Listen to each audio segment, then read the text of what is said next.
On poursuit ce Lex Inside, on va parler du dictionnaire juridique de droit spatial The Spationary avec mon invité Lucien Rapp, consultant senior chez Watson, Fairley et Williams, qui a dirigé l'écriture de ce dictionnaire. Lucien Rapp, bonjour. Bonjour Arnaud.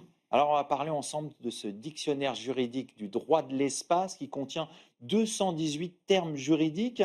Mais avant toute chose, pourquoi avoir choisi de faire un tel dictionnaire sur le droit de l'espace? Eh bien parce qu'il n'en existait pas. Et les traités qui régissent le droit international de l'espace sont des textes dans lesquels il n'y a pas de définition. Les lois spatiales nationales, qui se sont multipliées depuis le début du siècle, en revanche, ont des termes définis. De la même façon, dans les contrats que passent les opérateurs, il y a des termes définis. Et ce qui, à l'origine, pouvait constituer une solution, le fait d'avoir des textes sans définition et que l'on pouvait adapter au fil des circonstances, est devenu un véritable problème parce qu'on est en pleine cacophonie juridique. Et donc l'idée de ce dictionnaire, c'est de donner un certain nombre de références aux praticiens pour leur permettre d'avoir des repères et de Voilà. pouvoir construire leurs contrats. Donc ce dictionnaire nous donne des références, permet de clarifier les concepts. Mais au-delà de cet outil, qu'est-ce qui nous dit du droit international de l'espace?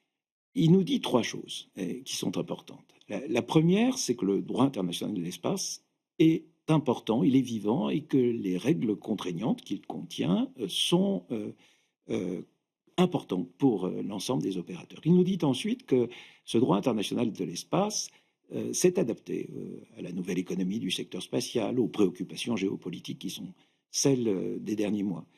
Et il nous dit enfin que le droit international de l'espace est profondément ancré dans la pratique juridique internationale et que les opérateurs se sentent liés par ces dispositions. Alors, en parallèle de ce que vous venez de décrire, on observe à la fois un reniement des engagements internationaux et une montée des tensions. Est-ce que l'époque n'est pas marquée par l'usage de la force plutôt?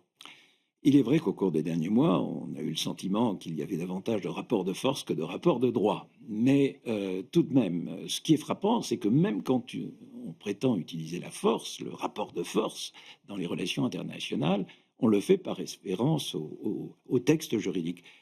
Les Américains, par exemple, ont un important programme qui s'appelle le programme Artemis. Ce programme comporte un engagement international qu'ils demandent aux États partenaires de signer. Cet engagement international a pour prétention de modifier assez sensiblement l'état du droit. Et ce qui est frappant, c'est effectivement qu'ils ont inscrit cet engagement international dans les textes internationaux existants, aussi bien ceux relatifs à l'espace que le droit international public général. Donc, même quand on veut utiliser le rapport de force, on le fait par référence au droit. Donc, c'est une bonne nouvelle. C'est une bonne nouvelle, mais on voit une militarisation de l'espace. Est-ce que cette militarisation de l'espace, elle n'a pas pour effet d'effacer ce droit international de l'espace?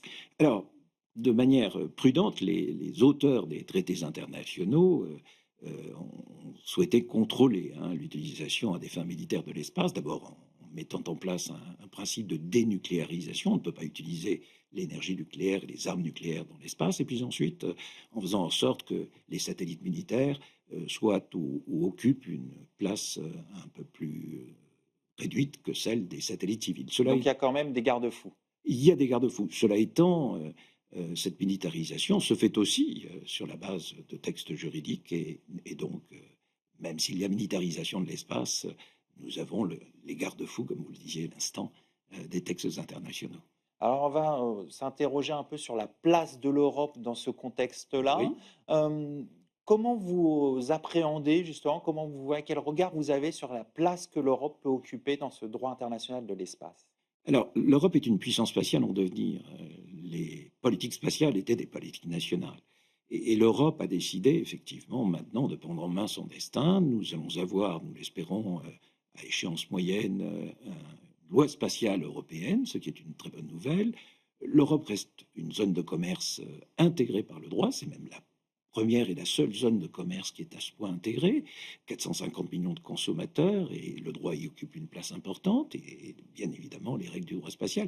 Nous avons une agence spatiale européenne qui vient de fêter ses 50 ans. et l'Europe reste ou aspire à devenir un des pôles spatiaux les plus importants de la planète. Donc on voit que l'Europe a toute sa place dans cet environnement, mais Oui. quid de la France? Ah bah, la France occupe sa place de puissance spatiale historique. Elle a perdu son rôle de première ou de deuxième puissance mondiale, mais quand on regarde des événements aussi récents que le Salon du Bourget, où nous avions un Space Hub, quand on regarde le rôle de la loi spatiale française, elle a vocation à s'appliquer d'abord sur le territoire français, mais elle est surtout elle sert d'inspiration pour de nombreuses lois nationales. Donc nous sommes effectivement devant une situation qui est très originale sur le plan international. Et puis les grandes entreprises spatiales du monde sont aussi pour une large part des entreprises françaises, Airbus Defence and Space, Thales Alenia Space, Ariane Espace. Nous allons avoir, nous l'espérons, un lanceur Ariane 6 de dernier cri, capable de tenir la concurrence avec SpaceX, l'américain. Alors, ce droit international de l'espace est élaboré en grande partie par les nations occidentales. Est-ce qu'il peut rallier des grandes puissances comme la Chine, la Russie, l'Inde, ou voire des pays émergents en Afrique ou au Moyen-Orient? Il les rallie parce que l'espace ne peut exister que par la coordination, par la coopération internationale. Et pour ne prendre que cet exemple, tout ce qui touche aux fréquences, gérées par une organisation internationale qui est l'Union internationale des télécommunications, cette organisation tient tous les 4 ans une conférence mondiale de radiocommunication. Nous sommes en train de préparer la prochaine.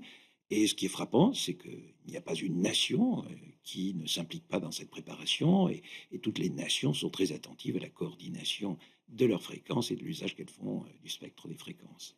Alors, ces dernières années, on avait vu plein d'initiatives privées, hein, d'Elon Musk, Jeff Oui, Bezos, mhm, Richard Branson. oui. Alors, que pèse aujourd'hui le droit international de l'espace face à des personnalités comme Elon Musk, Jeff Bezos ou encore Richard Branson? Alors, vous avez raison de parler de personnalité, parce que ce sont d'abord des entrepreneurs très créatifs, très dynamiques et capables de réaliser leurs rêves, ce qui est une première qualité. Ce qui est très notable, c'est le fait que ces entreprises soient devenues des entreprises équivalentes à des États. Elles sont souveraines, et elles sont même entrées dans le bureau ovale de la Maison-Blanche à la faveur de l'élection de Donald Trump. Ces entreprises pèsent, mais ce qui frappe quand on les voit se déployer sur le plan international, c'est qu'elles le font avec des services juridiques qui sont construits, et quand on conseille en face d'elles des opérateurs nationaux, des opérateurs européens, on est frappé de constater qu'on parle du droit, et on en parle avec beaucoup d'autorité de part et d'autre. Les services juridiques sont très étoffés. Il n'est pas question de sortir des règles classiques du droit international ou du droit des contrats. Donc, ça veut dire que le droit international de l'espace a tout l'avenir devant lui? Je l'espère. En tous les cas, le dictionnaire auquel vous faisiez très aimablement référence est là pour y contribuer. Il y aura peut-être une deuxième édition? Il y aura des éditions régulières parce que, évidemment, le vocabulaire évolue comme le droit, et le vocabulaire n'est que la représentation euh, verbale des règles qui constituent le droit international de l'espace. Bon, on va suivre tout ça de près. Je Merci, l'espère. Lucien Rapp, de nous avoir présenté ce dictionnaire. Je rappelle que vous êtes consultant senior chez Watson, Farley et Williams. Et je suis professeur d'université aussi. C'est le moment de conclure cette émission. Merci de votre fidélité. Restez curieux et informés. À très bientôt sur Be Smart for Change.